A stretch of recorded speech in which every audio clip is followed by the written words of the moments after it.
ये video ERP next के self implementation का भाग है, जिसमें हम सीखेंगे कि कैसे हम ERP नेक्स्ट इम्प्लीमेंट कर सकते हैं।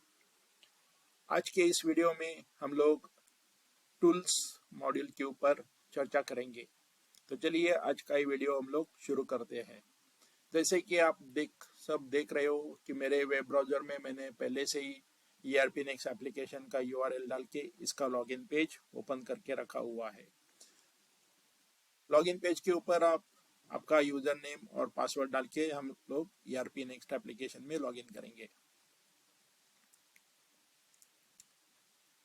जैसे ही हम लोग लॉगिन करते हैं, हमें वर्कस्पेस दिखाई देता है, जिस वर्कस्पेस के ऊपर लेफ्ट हैंड साइड में अलग अलग मेनूज या मॉड्यूल्स आप देख सकते हो, जैसे कि हेल्प डेस्क है, अकाउंटिंग है, बाइंग है, सेलिंग है, स्टॉक, ह्यूमन रिसोर्स, रिक्रूटमेंट, उसके साथ manufacturing, quality, CRM, projects, support, user management, payroll, build और टूल्स। आज का हमारा विषय टूल्स है, तो हमें टूल्स मॉड्यूल के ऊपर क्लिक करना है। जैसे मैं टूल्स मॉड्यूल के ऊपर क्लिक करता हूँ, मेरा टूल्स का डॉक टाइप ओपन हो जाता है और इस डॉक टाइप में आपको वर्कस्पेस दिखाई देता है। इस वर्कस्पेस में आपको शॉर्टकट दिखाई देंगे, जैसे इंपोर्ट डेटा का शॉर्टकट है, टू डू का शॉर्टकट है, फाइल्स का शॉर्टकट है और असाइनमेंट रूल का शॉर्टकट है। उसके साथ साथ आप डॉक्यूमेंटेशन और ऑटोमेशन में आप यहाँ पर कुछ मेन्यूज या सब मेन्यूज आप देख सकते हो, जैसे कि डॉक्यूमेंट्स में डेटा है, टूल है और ईमेल है। और डेटा के अंडर आप import data, export data, bulk update, download backups, deleted documents आप चेक कर सकते हो। टूल्स में आप टू डू का लिस्ट जनरेट कर सकते हो, कैलेंडर कंट्रोल में इवेंट आप डाल सकते हो, नोट्स जनरेट कर सकते हो। उसके साथ साथ कुछ अगर फाइल्स जनरेट करना है तो वो भी आप कर सकते हो। ईमेल में आप न्यूज़लेटर क्रिएट कर सकते हो, ईमेल ग्रुप क्रिएट कर सकते हो। ऑटोमेशन में आप असाइनमेंट रूल डिफाइन कर सकते हो, माइलस्टोन डिफाइन कर सकते हो और ऑटो रिपीट अगर इवेंट करना है तो ऑटो रिपीट भी आप कर सकते हो। तो ये सब हम चीज़ें एक बाय एक, वन बाय वन देखेंगे, एक एक तरीके से इसको हम लोग समझने की कोशिश करते हैं। तो सबसे पहले हम लोग आते हैं डॉक्यूमेंट्स के अंदर, डेटा के अंदर इंपोर्ट डेटा। इंपोर्ट डेटा के ऊपर आपको क्लिक करना है। क्लिक करने के बाद अगर पहले से ही कुछ ने आप लोगों ने कुछ इंपोर्ट करके रखा हुआ तो उसका लिस्ट आपको यहाँ पे दिखाई देता है और उसका स्टेटस भी आपको समझ में आता है कि ये सक्सेसफुली इंपोर्ट हुआ है या नहीं है। तो आपको अगर नया कुछ इंपोर्ट कराना है तो आपको ऐड इंपोर्ट बटन के ऊपर क्लिक करना है।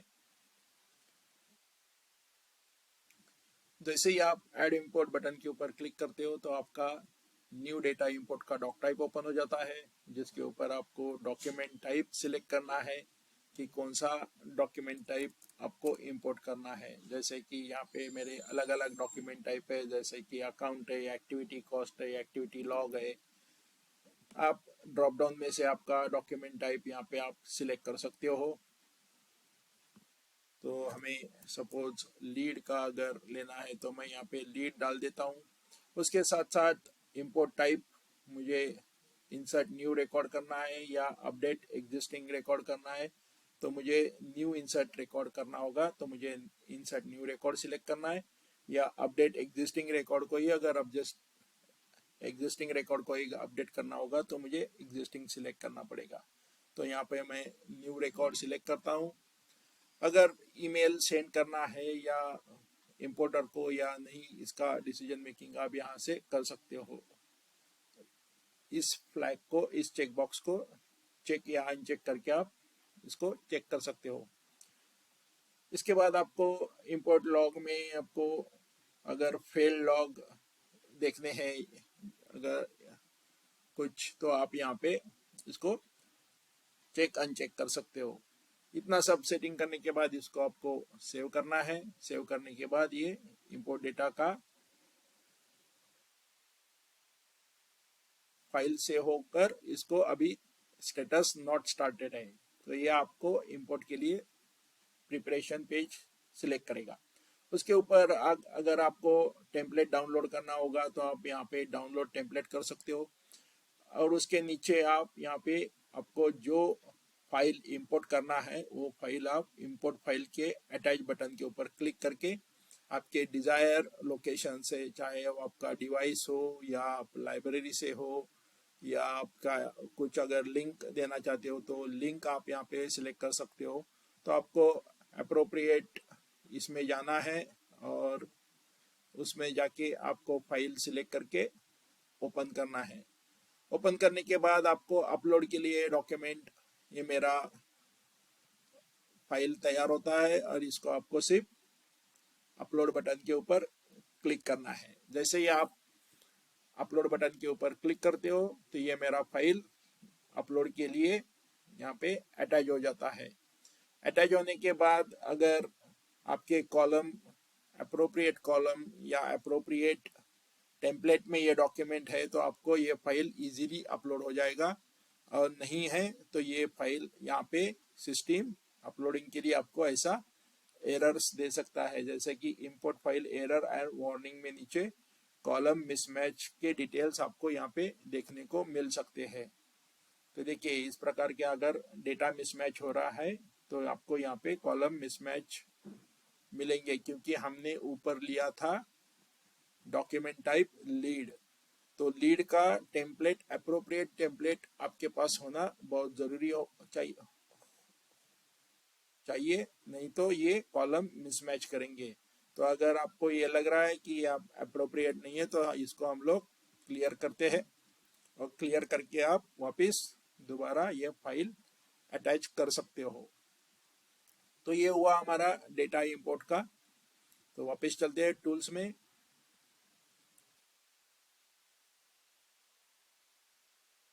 टूल्स में जैसे हमने इंपोर्ट डेटा देखा उसी तरह से हम डेटा एक्सपोर्ट भी कर सकते हैं। सपोज हमारे ईआरपी सिस्टम से आपको कुछ डेटा एक्सपोर्ट करके चाहिए, फॉर एग्जांपल लीड्स का रिकॉर्ड हो या कुछ एम्प्लॉय का रिकॉर्ड हो, तो आपको सिंपली यहाँ पे जिस डॉक टाइप से डेटा एक्सपोर्ट करके चाहिए वो डॉक टाइप आपको यहाँ पे सिलेक्ट करना है।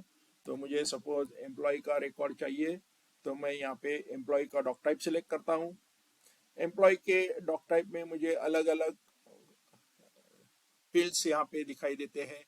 अगर मुझे सभी के सभी फील्ड चाहिए तो मैं यहाँ पे सिलेक्ट ऑल, पहले से ही जो सिलेक्टेड है इसको मैं ऐसे के वैसे रह दे हम रखेंगे। अगर सब के सब फील्ड नहीं चाहिए तो आपको अनसिलेक्ट करके अनसिलेक्ट ऑल के ऊपर क्लिक करके आपको जो भी डिजायर्ड फील्ड चाहिए वो आप अपने हिसाब से इसको चेक कर सकते हो। फॉर एग्जांपल मुझे फर्स्ट नेम चाहिए, जेंडर चाहिए, फुल नेम चाहिए, ग्रेड चाहिए, उसके बाद उसका पर्सनल ईमेल आईडी चाहिए होगा, पैन नंबर चाहिए होगा। ऐसे आप आपके हिसाब से जो भी फील्ड चाहिए वो फील्ड आप सिलेक्ट कर सकते हो। अगर आपको सभी के सभी फील्ड चाहिए इस एम्प्लॉय डॉक टाइप के ऊपर से तो आप यहाँ पे सिलेक्ट ऑल करके इसको आप एक्सपोर्ट कर सकते हो। जैसे मैं यहाँ पे एक्सपोर्ट बटन के ऊपर क्लिक करता हूँ तो मेरा एम्प्लॉय का CSV फाइल ऑटोमेटिकली डाउनलोड हो जाएगा और उसको मैं एक्सेल शीट में ओपन करके यहाँ पे देख सकता हूँ।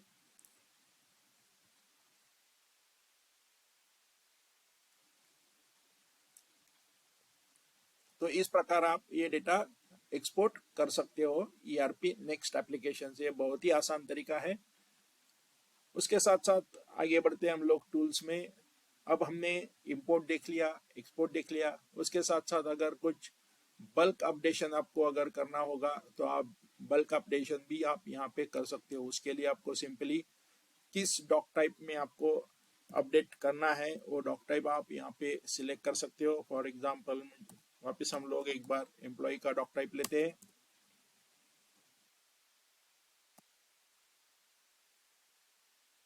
मैंने एम्प्लॉय का डॉक टाइप सिलेक्ट किया, उसके फील्ड में उस डॉक टाइप का कौन सा फील्ड मुझे अपडेट करना है वो फील्ड वैल्यू मैंने यहाँ पे सिलेक्ट की। सपोज मुझे अगर first name at a glance bulk upload करना है तो मैं अपडेट वैल्यू में मैं यहाँ पे एक साथ वैल्यू डाल सकता हूँ।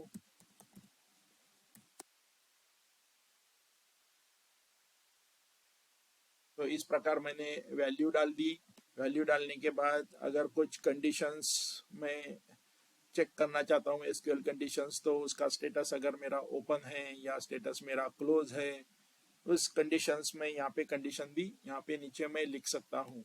उसके बाद मुझे यहाँ पे नीचे लिमिट में मैक्सिमम कितने रिकॉर्ड में एट अ ग्लांस अपडेट कर सकता हूँ, इसका लिमिट यहाँ पे डिफाइन किया हुआ है। तो मैं maximum 500 records at a glance update कर सकता हूँ। उसके बाद अगर नीचे आपको कुछ कमेंट्स ऐड करना होगा तो आप कमेंट भी ऐड कर सकते हो। ये सब फील्ड्स अपडेट करने के बाद आपको यहाँ पे सेव बटन के ऊपर क्लिक करके इसको अपडेट करना है। तो इसे जैसे मैं सेव बटन के ऊपर क्लिक करूंगा तो ये वैल्यूज मेरे एम्प्लॉय डॉक टाइप के फर्स्ट नेम के फील्ड में ये वैल्यूज अपडेट हो जाएंगी एट अ ग्लांस, जिसको हम लोग बल्क अपडेट कहते हैं। तो टूल्स मेनू में हमने डेटा में इंपोर्ट, एक्सपोर्ट और बल्क अपडेट देख लिया। साथ ही साथ हम लोग अगर हमें कुछ बैकअप्स डाउनलोड करना होगा तो यहाँ पे आप डाउनलोड बैकअप्स में जाके बैकअप भी आप डाउनलोड कर सकते हो। तो डाउनलोड आपको सिंपली कुछ करना नहीं है, यहाँ पे डाउनलोड फाइल बैकअप बोल के इसके ऊपर क्लिक करना है। तो ये अगर मैं जैसे ही क्लिक करता हूँ Q for backup you will receive an email with the download link, तो मैंने बैकअप मेरा डेटाबेस बैकअप के लिए मैंने रिक्वेस्ट सेंड कर दिया है जो मेरा अभी क्यू में है। जैसे ही मेरा बैकअप कंप्लीट हो जाएगा तो मुझे डाउनलोड का लिंक मेरे रजिस्टर मेल आईडी पे मिल जाएगा। उसी तरह से आप ये यहाँ पे मैंने पहले से ही डाउनलोड किए हुए कुछ बैकअप्स आप यहाँ पे देख सकते हो, जो कि मेरा आज 18 जनवरी का बैकअप यहाँ पे ऑलरेडी जनरेटेड है। उसके बाद अलग अलग डेट का, ये 17 जनवरी का है या 18 जनवरी का है, ऐसे अलग अलग आप बैकअप्स यहाँ पे देख सकते हो। उसके बाद टूल्स मेनू में आप हमने बैकअप कैसा डाउनलोड करना वो भी सीख लिया, डेटा इंपोर्ट कैसे करना, एक्सपोर्ट कैसे करना, बल्क अपडेट कैसे करना।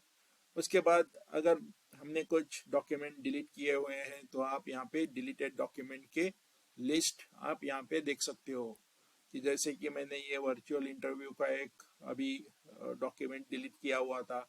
उसके बाद लीव पीरियड के डॉक्यूमेंट हमने डिलीट किए हुए थे। उसके बाद इशू टाइप के कुछ डॉक्यूमेंट्स, कुछ कोटेशंस डिलीट किए, क्या क्या हमने आज तक डिलीट किया हुआ है उसका पूरा हिस्ट्री आप इस डिलीटेड डॉक्यूमेंट के लिस्ट व्यू में आप देख सकते हो। इस लिस्ट व्यू को आप रिपोर्ट का टाइप चेंज करके या इस लेआउट का इस स्क्रीन का लेआउट चेंज करके आप इसको अलग तरीके से भी देख सकते हो और एक्सपोर्ट भी करके ले सकते हो। जैसे कि अभी ये मेरा करंटली ये डॉक टाइप मेरा लिस्ट व्यू में है, तो इसको मैं रिपोर्ट में चेंज करके मेरे कॉलम और रो के इसमें कन्वर्ट करके इसको मैं एक्सेल में एक्सपोर्ट भी कर सकता हूँ। तो मुझे मेनू में जाना है और मेनू में जाके यहाँ पे एक्सपोर्ट भी मैं करवा के ले सकता हूँ। या अगर आपको इस रिपोर्ट्स में कुछ कॉलम्स एडिशनली ऐड करके चाहिए होंगे तो आप आपके हिसाब से कस्टमाइज भी कर सकते हो। जैसे कि मैंने पिछले परचेसिंग या बाइंग वीडियो में बोला है कि आप कस्टमाइज भी कर सकते हो आप अपने हिसाब से। तो आपको यहाँ पे पिक कॉलम पर क्लिक करके आपको कौन कौन से कॉलम्स चाहिए वो कॉलम आप सिलेक्ट करके आप यहाँ पे ये डेटा कस्टमाइज कर सकते हो या रिपोर्ट आप कस्टमाइज कर सकते हो। फॉर एग्जांपल मैंने क्रिएटेड ऑन का कॉलम ले लिया है, अब इसको मैं सबमिट करूंगा तो यहाँ पे आखिरी में मेरा क्रिएटेड ऑन का कॉलम जनरेट हो चुका है कि ये मैंने डॉक्यूमेंट कब डिलीट किया था उसका डेट भी यहाँ पे अभी मुझे दिखने लगा है। इस प्रकार आप कस्टमाइज करके ये एक्सपोर्ट भी करवा के ले सकते हो या इसको आप एज इट इज सेव भी कर सकते हो। उसके बाद टूल्स में आगे बढ़ते हुए हम लोग टूल्स सब मेनू में आएंगे, जिसमें हम टू डू का लिस्ट, अगर आप आपके किसी एम्प्लॉय को कुछ टास्क दे रहे हो या दिन के कुछ काम बता रहे हो तो आप उस एम्प्लॉय के नाम से आप टू डू का लिस्ट भी आप जनरेट कर सकते हो। आपको करना क्या है कि आपको टू डू का लिस्ट यहाँ पे ऐड टू डू के बटन के ऊपर क्लिक करके आपको टू डू का लिस्ट आपको जनरेट करना है। उसमें प्रायोरिटी आप डिफाइन कर सकते हो, जैसे कि मेरा प्रायोरिटी हाई है, मीडियम है, लो है, या मेरा ड्यू डेट कौन से तारीख को ये काम खत्म करना है या कौन सी तारीख को एक टास्क में असाइन कर रहा हूँ, वो डेट आप यहाँ पे सिलेक्ट कर सकते हो। उसके साथ साथ अगर ये लिस्ट हमको किसी पर्टिकुलर एम्प्लॉय को असाइन करनी होगी या ये टास्क किसी पर्टिकुलर एम्प्लॉय को असाइन करने होंगे तो उसका नाम भी आप नीचे से सिलेक्ट कर सकते हो। तो मैंने ये पर्टिकुलर एम्प्लॉय यहाँ पे सिलेक्ट किया हुआ है। अब मैं यहाँ पे नीचे टू डू का लिस्ट मैं यहाँ पे डाल सकता हूँ। फॉर एग्जाम्पल मैंने टास्क 1, टास्क 2, टास्क 3 ऐसे करके मैंने ये टू डू लिस्ट जनरेट की। और जनरेट करने के बाद मुझे अगर कुछ रेफरेंसेस देना होगा तो मैं यहाँ पे नीचे रेफरेंसेस में इसके रेफरेंसेस भी दे सकता हूँ। उसके बाद अगर कुछ रोल डिफाइन करना होगा तो मैं रोल भी डिफाइन कर सकता हूँ। उसके बाद असाइन बाय, किसने असाइन किया उसका असाइन करने वाले का नाम भी मैं यहाँ पे सिलेक्ट कर सकता हूँ। ये सब करने के बाद ऊपर आके इस टू डू की लिस्ट को मैं सेव करूँगा। जैसे ये सेव हो जाता है तो यहाँ पे वो आपको टू डू का लिस्ट इसकी रिपोर्ट में आपको देख सकते हो, जिसमें ये इसका स्टेटस बाय डिफॉल्ट ओपन होगा। जब जिस व्यक्ति को या जिस एम्प्लॉय को ये असाइन किया होगा वो एम्प्लॉय इसको इस टास्क को ओपन करके इसको ये कंप्लीट करके इसका स्टेटस बाय डिफॉल्ट ये चेंज करेगा। स्टेटस में जाके इसको क्लोज करके इसे सेव करेंगे। जैसे हम लोग टू डू का लिस्ट जनरेट करते हैं वैसे जिस व्यक्ति को हमने ये अलोकेट किया हुआ है उसको बाय डिफॉल्ट एक मेल का इंटीमेशन जाता है कि आपके नाम से ये टू डू का लिस्ट नंबर जनरेट किया हुआ है। तो व्यक्ति जाके उस इस नंबर के टू डू का लिस्ट को ओपन करेगा, ओपन करके दिए हुए टास्क खत्म करेगा, खत्म करके इसके स्टेटस को जो पहले ओपन था उसको क्लोज करके सेव करेगा। जैसे ही ये सेव क्लोज करके मैं सेव करता हूँ तो यहाँ पे ये मैसेज जिसने असाइन किया हुआ है उस असाइन किए हुए व्यक्ति को ऑटोमेटिक मेल जाता है कि आपने असाइन किया हुआ टास्क इस अलोकेटेड किए हुए एम्प्लॉय ने खत्म करके क्लोज किया हुआ है। इस प्रकार इस टू डू लिस्ट का इस्तेमाल हम लोग हमारे day to day business transactions में या कंपनी में हम लोग कर सकते हैं। इसके साथ साथ टूल्स में कैलेंडर इवेंट भी हम लोग जनरेट कर सकते हो। आप यहाँ पे हर एक दिन का या आपके साल भर में आपके कंपनी में कौन कौन से इवेंट होते हैं उस इवेंट को आप इस कैलेंडर के इसमें जाके ऐड इवेंट बटन के ऊपर क्लिक करके आप इवेंट ऐड कर सकते हो। उसके लिए आपको सबसे पहले इवेंट का नाम देना है। तो यहाँ पे हम लोग इवेंट का नाम देते हैं वर्ल्ड एनवायरमेंट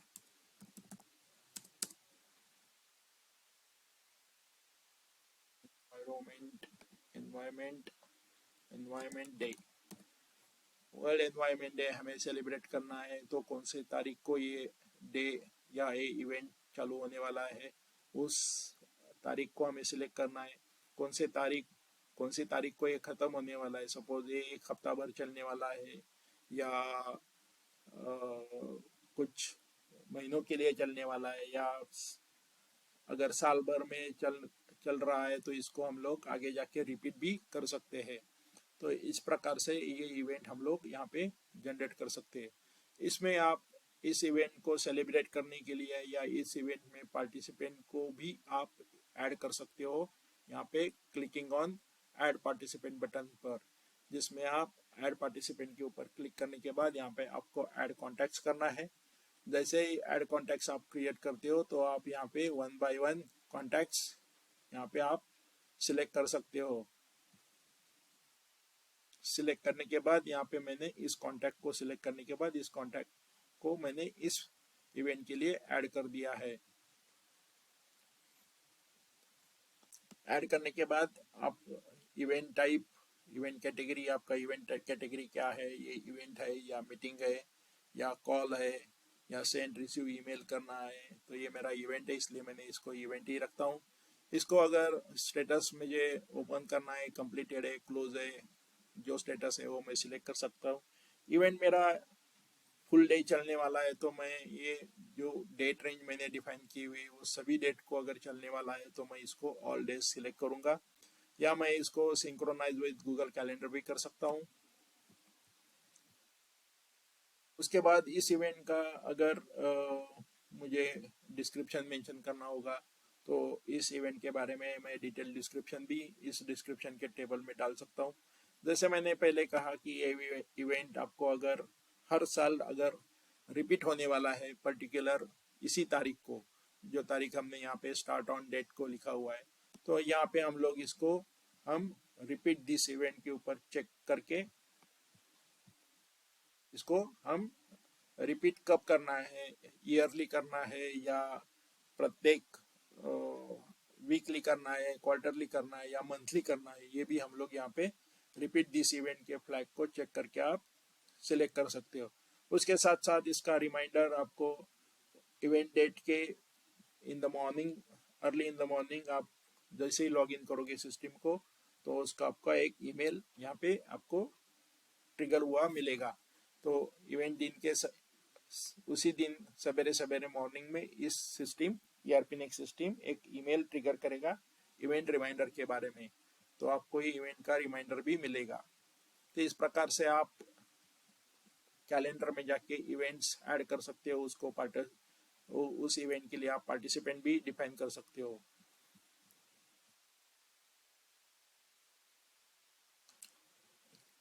उसके साथ साथ टूल्स में अगर कुछ नोट्स आपको लिखने हैं तो आप यहाँ पे नोट्स मेनू में जाके इसको ऐड नोट करके आप नोट्स भी डाल के रख सकते हो। आपका नोट का टाइटल क्या होने वाला है, फॉर एग्जांपल अगर मुझे मीटिंग का नोट्स कुछ बनाना है, ये नोट्स में पब्लिक है या प्राइवेट है, इसका डिसीजन मेकिंग में इस फ्लैग को चेक करके मैं डिसाइड कर सकता हूँ।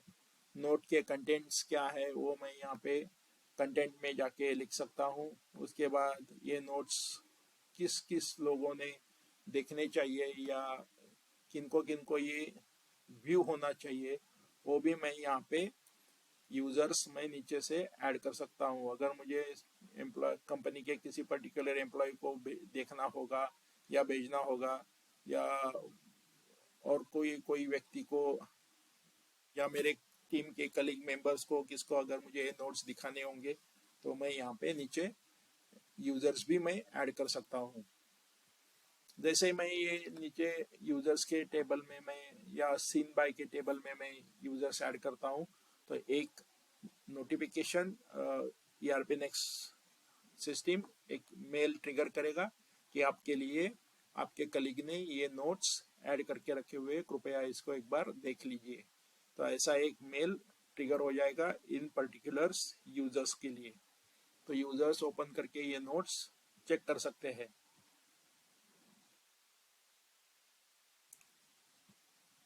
उसके साथ साथ टूल्स में जाके अगर कुछ आप फाइल्स क्रिएट करना चाहते हो, CSV हो, JPG हो या कुछ फाइल आप एक्सटर्नली ऐड करना चाहते हो तो आप यहाँ पे फाइल मैनेजर में जाके ऐड कर सकते हो। उसके लिए आपको फाइल्स मैनेजर में जाना है, फाइल मैनेजर में जाके ऐड फाइल करना है और आपको डिजायर लोकेशन सिलेक्ट करके इसको अपलोड करना है।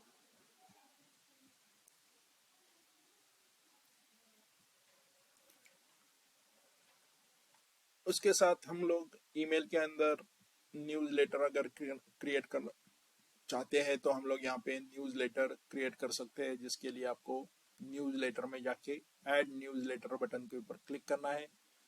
सेंडर नेम यहाँ पे बाय डिफॉल्ट कंपनी का नाम आएगा और यहाँ पे नीचे सेंडर का ईमेल आएगा। नीचे आपको किन किन लोगों को ये न्यूज़लेटर भेजना है उन हर एक ईमेल ग्रुप आप यहाँ पे डाल सकते हो। अगर ईमेल ग्रुप आपके पास नहीं है तो आप यहीं से ईमेल ग्रुप भी क्रिएट कर सकते हो।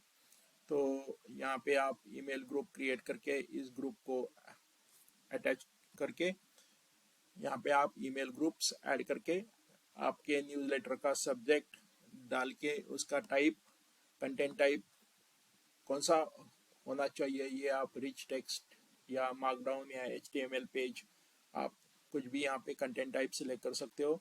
उसके बाद मैसेजेस में नीचे आके मैसेजेस टाइप करके इस न्यूज़लेटर को सेव करने के बाद यहाँ पे जितने भी ईमेल ग्रुप ऐड किए होंगे उसको ये न्यूज़लेटर का मेल का ट्रिगर चला जाएगा। इस प्रकार आप at a glance ERP next से आपका न्यूज़लेटर हर एक ईमेल ग्रुप को आप सेंड कर सकते हो।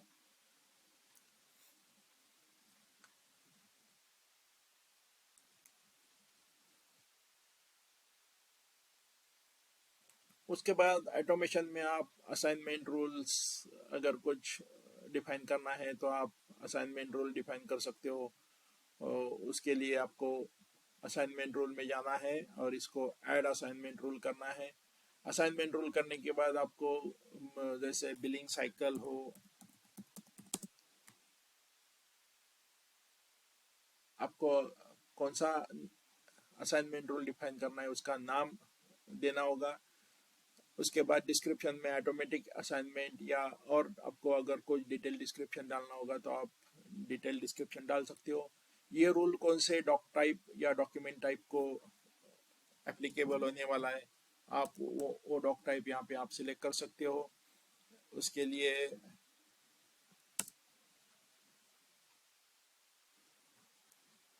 आपको डॉक टाइप सिलेक्ट करना है। तो मैंने ये सेल्स इनवॉइस का डॉक टाइप सिलेक्ट किया हुआ है। उसके बाद आपको रूल डिफाइन करना है कि ड्यू डेट बेस ऑन कब होना चाहिए, कौन से तारीख को होना चाहिए या कौन से डेट को होना चाहिए, फ्रॉम डेट टू डेट या डेट, शिपिंग बिल डेट। तो आप यहाँ पे कंडीशन, डेट कंडीशन आप यहाँ पे डिफाइन कर सकते हो। उसके साथ साथ प्रायोरिटी, आप प्रायोरिटी, हायर प्रायोरिटी रूल भी आप यहाँ पे अप्लाई कर सकते हो आपके हिसाब से। 10 is the highest and 1 is the lowest, इस हिसाब से आप इसको प्रायोरिटी आप डिफाइन कर सकते हो। उसके साथ नीचे आप असाइनमेंट रूल्स के लिए कुछ कंडीशंस या अनसीन कंडीशंस, अनअसाइन कंडीशंस या असाइन कंडीशंस आप डिफाइन करना चाहते हो तो वो भी आप यहाँ पे कंडीशंस डाल सकते हो। उसके बाद क्लोज कंडीशंस वगैरह कुछ डालना होगा तो आप यहाँ पे क्लोज कंडीशन भी यहाँ पे असाइनमेंट रूल में डाल के आप ये असाइनमेंट रूल डिफाइन कर सकते हो। असाइनमेंट रूल डिफाइन करने के लिए आपको टेक्निकल पर्सन लगेगा जिसको थोड़ा बहुत डेवलपमेंट का नॉलेज चाहिए, ऐसा ही बंदा ये असाइनमेंट रूल आपकी कंपनी के लिए डिफाइन कर सकता है। उसके साथ साथ आप अगर माइलस्टोन कुछ डिफाइन करना चाहते हो तो आप यहाँ पे जो माइलस्टोन्स है वो माइलस्टोन्स आप यहाँ पे माइलस्टोन में जाके देख सकते हो। ERP नेक्स्ट में अगर कुछ माइलस्टोन्स आपने पहले से ही डिफाइन करके रखे हुए हैं तो आप यहाँ पे वो माइलस्टोन्स यहाँ पे आप चेक कर सकते हो। तो इस प्रकार हम लोग हमारा ये टूल्स मॉड्यूल हम लोगों ने देखा। ऑटोमेशन में और एक छोटा सा मेनू है कि ऑटो रिपीट, अगर आपको कुछ डॉक्यूमेंट या कुछ चीज़ें अगर ऑटो रिपीट करके चाहिए तो आप यहाँ पे रेफरेंस डॉक्यूमेंट को देख सकते हो। सपोज मुझे डिलीवरी नोट का लेना है, डिलीवरी रेफरेंस डॉक्यूमेंट में मैं डिलीवरी नोट का कौन सा डिलीवरी नोट अगर मुझे रिपीट करना या रिपीट भेजना है तो वो मैं यहाँ पे सिलेक्ट कर सकता हूँ। एंड डेट मैं उसके लिए डिफाइन कर सकता हूँ। उसके बाद उसकी फ्रीक्वेंसी, मुझे डेली बेसिस पे भेजना है या वीकली भेजना है या मंथली भेजना है, रिपीट करना है इसी डिलीवरी नोट को, तो मैं यहाँ पे उसका फ्रीक्वेंसी भी मैं सेट कर सकता हूँ। रिपीट ऑन डेट अगर मैं मंथली सेट करता हूँ तो कौन से दिन को जाना चाहिए वो दिन भी मैं यहाँ पे सेट कर सकता हूँ। तो इस प्रकार से हम लोग यहाँ पे ये सब सेटिंग करने के बाद इस ऑटो रिपीट इवेंट को हम लोग सेव कर सकते हैं। तो इस प्रकार से हम लोग ये डॉक्यूमेंट डिलीवरी नोट, उसमें से ये 23 नंबर की 001 की डिलीवरी नोट हर महीने ऑटोमेटिकली हम कस्टमर को सेंड कर सकते हैं। इस प्रकार हम लोग ऑटो रिपीट का इवेंट हम लोग डाल सकते हैं। इसी के साथ इस टॉपिक के लिए ये सेल्फ इम्प्लीमेंटेशन का वीडियो समाप्त होता है।